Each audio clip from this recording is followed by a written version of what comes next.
Assalamualaikum warahmatullahi wabarakatuh. Alhamdulillahirabbil alamin. Segala puji bagi Allah yang selalu memberikan berbagai kebaikan-kebaikan yang mampu kita lakukan. Dan Allah memberikan fasilitas-fasilitas pendukung agar setiap manusia bisa mendapatkan jalan kemudahan untuk selalu menambah kebaikan. Menjadi soleh itu karena amal-amal yang dilakukan, bukan karena ilmu-ilmu yang didapat saja, bukan juga karena mempunyai banyak fasilitas. Sebelum upaya-upaya yang dilakukan itu berbentuk amal yang kokoh, maka dia pun tidak akan mendapatkan derajat kesolehan.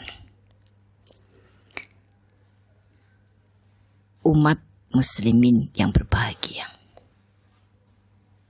waktu adalah kehidupan. Karena itu Islam menjadikan kepiawaian dalam memanfaatkan waktu, keterampilan dalam mengatur waktu, termasuk di antara indikasi keimanan dan tanda-tanda ketakwaan. Orang yang mengetahui dan menyadari akan pentingnya waktu berarti memahami pula nilai-nilai kehidupan. Itu ungkapan kesadaran yang dituturkan seorang hujatullah Islam, Imam Al-Ghazali rahimahullah. Pemahaman serupa seharusnya mendasari kehidupan kita dalam mengejar dan meraih kebahagiaan hidup dari sisi amal dan kebajikan. Sering kita dengar riwayat salafus soleh dan orang-orang yang mengikuti jalan-jalan mereka telah mengisi waktu-waktu mereka dengan kebiasaan-kebiasaan amal soleh yang teratur. Mungkin dalam dunia sekarang apa-apa yang mereka lakukan tuh terasa kuno. Orang sekarang lebih banyak berjuang, mengejar dan menghabiskan waktu untuk menikmati dunia, sehingga amal-amal yang seharusnya ringan dilakukan itu terasa berat dan menyesakkan. Sofwan bin Muhrij, salah satu contoh seorang soleh yang selalu melaksanakan subuh, setelahnya mengambil mushaf dan kemudian membacanya sampai matahari benar-benar nampak, kemudian ditutup dengan sholat duha. Setiap hari dia lakukan. Sebuah kebiasaan yang mungkin jarang kita lihat dan kita temukan pada orang-orang zaman sekarang.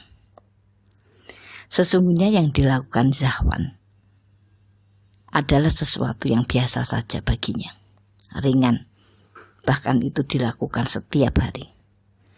Namun di sisi Allah itu bukanlah amal yang biasa. Keistiqomahan sebuah amal itu akan mendapatkan balasan yang besar, terutama bagian kemudahan memproses dan menambah amal dan kemudian menyelamatkan kelak di akhirat.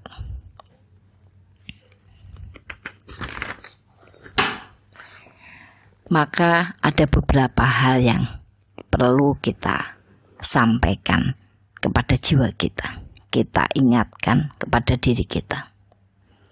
Yang pertama, marilah kita menyadari bahwa setiap detik kehidupan kita adalah pertanggungjawaban.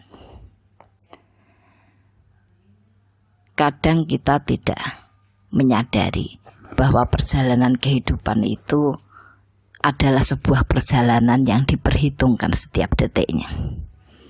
Allah terus memberikan kesempatan-kesempatan kepada kita, dan kemudian banyak kesempatan-kesempatan itu tidak diambil, sehingga habislah waktu-waktu dalam hari-hari kita sehingga amal itu tidak bisa dilaksanakan.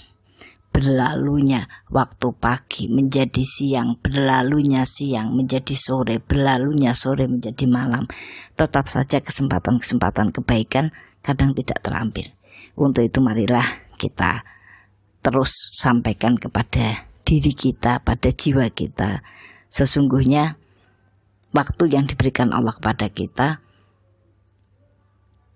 harus dijaga, harus dimanfaatkan, sehingga akan memberikan sebuah balasan yang besar untuk kehidupan yang selanjutnya. Kalau kita mengatakan orang-orang yang khusyuk itu adalah orang kuno, maka kita perlu pahami bahwa orang-orang kuno itu menjadi orang soleh karena amalan-amalan yang mereka lakukan. Duduk di masjid selepas maghrib bagi orang-orang soleh adalah sebuah kenikmatan. Membaca Quran sambil menunggu datangnya azan itu menjadi bagian yang sangat bisa dinikmati dalam rehat kehidupan mereka. Untuk itu marilah kita coba untuk memberikan semangat kepada diri kita menjadi baik, terutama di bulan Ramadan. Selanjutnya perlu kita sadari pula bahwa kesempatan kita itu terbatas. Sesungguhnya waktu milik Allah dan milik kita hanya kesempatan-kesempatan yang kita ambil. Mudah-mudahan kita selalu menyadari dan berusaha mengambil kesempatan-kesempatan yang diberikan Allah kepada kita untuk mewujudkannya sebagai sebuah amal, yang dengan amal itu kita akan mendapatkan bagian keistiqomahan yang akan menjaga proses kehidupan kita. Selanjutnya kita tanamkan dalam diri bahwa kebiasaan-kebiasaan yang baik itu adalah sebuah kebutuhan. Kebutuhan yang akan memudahkan kita, kebutuhan yang akan menyelamatkan kita, kebutuhan yang akan memberkahkan kita, sehingga kita terhindar dari berbagai ujian-ujian yang diberikan kepada orang-orang yang lalai terhadap kewajiban-kewajiban yang telah diberikan kepadanya. Tentu saja kita harus melatih, terus bekerja keras untuk memilih kebiasaan-kebiasaan baik yang sesuai dengan kemampuan kita dan kemudian meningkatkannya menjadi bagian-bagian yang akan terus bisa kita lakukan dengan sebaik-baiknya. Terakhir, kaum muslimin yang berbahagia, marilah kita terus belajar karena kesempatan menyukai orang-orang yang siap. Teruslah mencoba agar kau temukan cara yang tepat untuk tetap berbuat. Teruslah berharap agar kau punya kekuatan. Teruslah berjuang karena kesabaran menyukai orang yang selalu siap dalam pengorbanan. Fastabiqul khairat, al-haqqu mirabbik wa la takunanna minal mumtarin. Assalamualaikum warahmatullahi wabarakatuh.